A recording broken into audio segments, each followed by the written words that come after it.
most music that is produced nowadays and that exists is toxic. What I'm saying by this, when you listen to music, you get these endorphins, you get dopamine, you feel good for a moment, but we don't realize that in a lot of cases we are programmed by lyrics, we are programmed to constantly pursue pleasure. And I don't want to say that most of the music is inherently toxic, but the way we treat it is toxic. Why?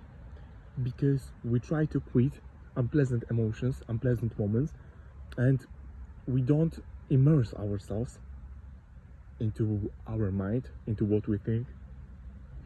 And when we feel discomfort, we instantly quit it. Do you think it's good or bad? Because it's like a kid. Kid is crying, you give him something to eat, something to suck, and in a few moments it's okay. But we are warriors nowadays because everything is trying to fight for our attention. Music, entertainment, movies, everything. So if you will limit the amount of music that you're listening, and you will allow yourself to go through city, to commute, to go on a walk without music, you will find it life-changing, because you will become more peaceful. What a lot of people don't realize is that music is taking peace from them. They are feeling these endorphins, this pleasure of listening to it. They get into this flow state, but that's just instant gratification, short term. And that was a little bit of generalization that I said initially, but I wanted to capture your attention. But it's about how we treat music, but also look at the rap music, okay? American rap. I'm from Poland, so Polish rap. In a lot of cases, this is really, really toxic. These songs are about sex, about money, about fame, about gangs, about shooting, there are a lot of cuss words. So is it inherently positive for you to listen words like this? I know that when you listen to this type of music, your critical factor of the brain is turned off, so you don't care that much about lyrics. It's about how it makes you feel, but it also puts certain message into your subconsciousness, and you know, where you will feel the difference when you start to listen, Bach, Chopin, Mozart. Listen this classical music for a while, and you will see how much peaceful you will become. Also, I recommend you to listen some music without lyrics. It's not as much overwhelming, but also what I wanted to say is that there are certain addictions that we deem that are not addictions, that it is normal because most people do it. But in case of music, stop listening to it for a day and you will find yourself addicted. You will discover that you're addicted to music.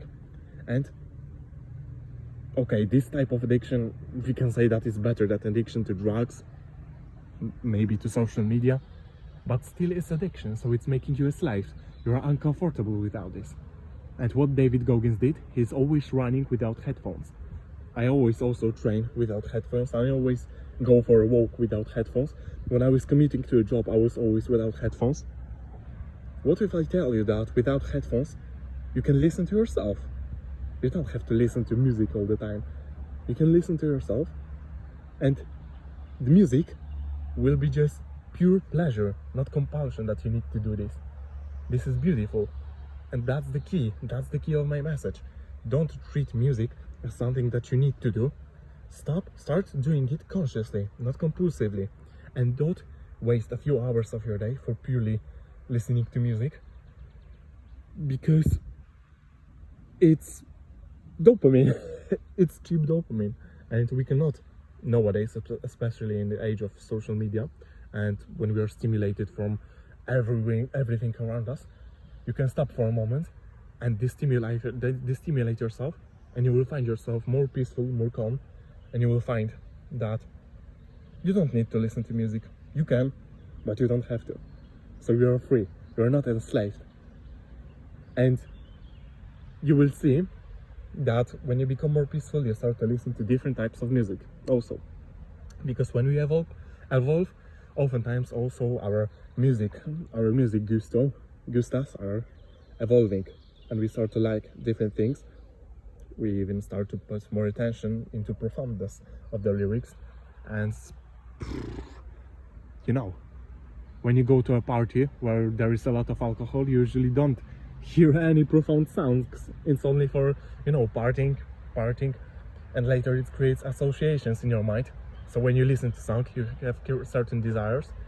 You're programmed, as I said, to crave certain things and to live in a certain way, and you don't realize it because movies and music industries know about this, and are putting certain messages into our subconscious brain without even us knowing. Have a good day, and start using music consciously, not compulsively, and realize that if you're listening to wrong music, you will get programmed in a negative way.